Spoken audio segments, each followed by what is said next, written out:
Gato Perro back with another review, this time on the Spider-Man Classics Kraven with Spider Trap Bolo Gun.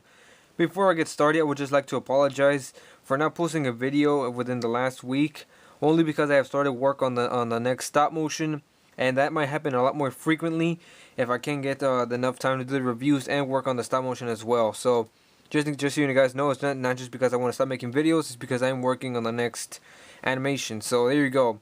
Anyway, back to the action figure. We'll just go over his packaging, and it is the same as all the ones. It just has the artwork at the top of Ultimate Spider-Man and a sticker that's coming off at the bottom. And I did buy this new, just so you know. These packagings aren't just like old. Anyway, well, they are old. Whatever. And we see a picture of the gimmick on the back, and some. Actually, one of them is actually pretty decent Spider-Man figure. We have Parachute Spider-Man, a really cool looking Daredevil, which I do hope to get one day. Not specifically that one, but one of the three best ones. Maybe even the face-off one. And the rocket launching Spider-Man, which is pretty, whatever. Could be worse, I guess. Anyway, back to Kraven.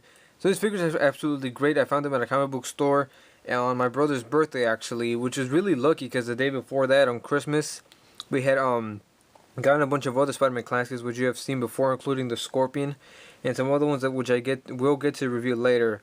But this guy's pretty awesome. I consider him more of the definitive one compared to the Sinister Six box set, which had a different head sculpt, which had a more yelling face on him, which could be better interpreted, I guess. Depending on who you are, you might like that better. But I prefer this really nice grin on him, or this smile, nice sadistic smile with his eyebrows raised all the way up. He just looks really evil, or something like that. And the other one did have chest hair painted, and everything else was the same sculpt, but had a different type of pattern across the forearms, or the wrist and the pants. But the vest or the jacket was all entirely the same, but still pretty good. If you can get either, it will be nice. And I think they both came with the same accessories with the knives, but the only exception was that this one came with his bolo gun, as I said in the packaging. And it's this thing, which I did use in my stop motion, which if you haven't seen or haven't heard about it, you can go ahead and watch it or leave a link in the description. And it's really nice looking. Looks pretty toyish at this point right here, but I still used it anyway. It has this nice scope on it, and it does have red in the middle of it. I don't think you can see it. And it does have a nice sculpt of wood on it. Not really painted black in between the creases. They just painted silver. Not really much you can do with the on this too much. They didn't do much. Just has black right here. Or is it silver? It's silver. Never mind. And just has some gimmicks. Basically, it has this button on the right here. No, actually, I think it's a clip, nozzle, whatever. So you basically launch it, and it's supposed to shoot like that, and it's supposed to trap Spider-Man. It kind of does work. I did cheat it and use tape in the stop motion so you can hold it together, but it's not bad. Definitely did serve my purpose doing the animation. Anyway, so his knives, he has one machete, one regular knife, which are cool. They both are this nice silver color at the tip or on the blade, and a black handle with silver studs on this one, and nothing real on this one, but they are both sculpted really well. And this one has kind of a little slit and some like edges on the side of it, so that's really nice. Except that they're really warped on mine. As long as I've had them, I'm trying to straighten them out, but it just hasn't worked. But he does hold them fairly well in his hand, considering that he has those clamp articulation, which it's fine, because you can have them open and fist, and it doesn't look as bad as some other ones, like the Mysterio on his right hand, or on his left hand, where he kind of had like a fist like this, and then you can only really have him do it like an actual fist instead of grabbing something. Anyway, back to detail on Kraven. He looks really nice on the head, as I said before. Really nice mustache, green eyes. He does have the eyebrows sculpted. His all the wrinkles in his face are really nicely done. Nice head sculpt. Looks a lot like the I don't want to say the anime series, but it just looks like Kraven, is what I'm trying to say. He does have, although I have noticed, his head seems to be a different color than the rest of his chest.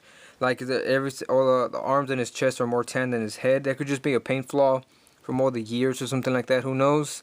But still looks really nice. It looks like he have different shades of coloring in his skin tone. Looks really nice. No real chest hair, which I don't know if I mentioned that the Sinister Six pack one had. Nice definition. The proportions look right, but then the jacket makes the arms fly out like this much, like that. Mostly because of how thick it is, and you can't really force them down unless you want to break it. But kind of did make it difficult for me to have them punch in the stop motion. Nice detail in the pants. Really nicely painted, actually. Really do like how they match the color of the what do you call those, the joints inside and everything.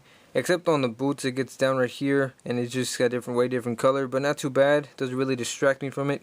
So it still looks really good. Nice paint detail on the jacket and everything. Looks really nice.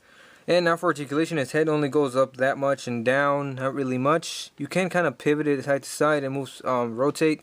He does have shoulders that kind of go out, but I don't really want to force them just in case they break off on me. But they go that much. They have a bicep swivel, double jointed elbows, no forearm, and he has an angled wrist for whatever reason. Maybe because of him holding knives. And he does rotate at the wrist. He does have clamps on his hand, which I did mention before, so they do open and close. No ab crunch, I don't know why. Maybe the jacket would have disturbed it or something. Waist rotation, does have T-jointed hips, go forward that much and out that much, which looks really good. The articulation, double jointed knees, and he does not have a boot rotation, but he does have an ankle rocker right here. It does ankles will move up and down, fairly up and down. And actually, I just noticed the joints are made out of like a metal piece in there. I don't know what to call it, but right there. And a toe joint. Sorry, I got distracted by that. Alright, so for Kraven's height, we'll go into not really a height comparison, but just tell you about how tall he is. And he stands around 6.5 inches tall. So I would definitely recommend you get this guy. I don't think it really matters which version you get it, but I do prefer this one. And again, if you haven't checked out my stop motion, please check it out. It was the last one that I've done so far. So anyway, thanks for watching. Please stay tuned for more reviews and stop motions from Gato Perro.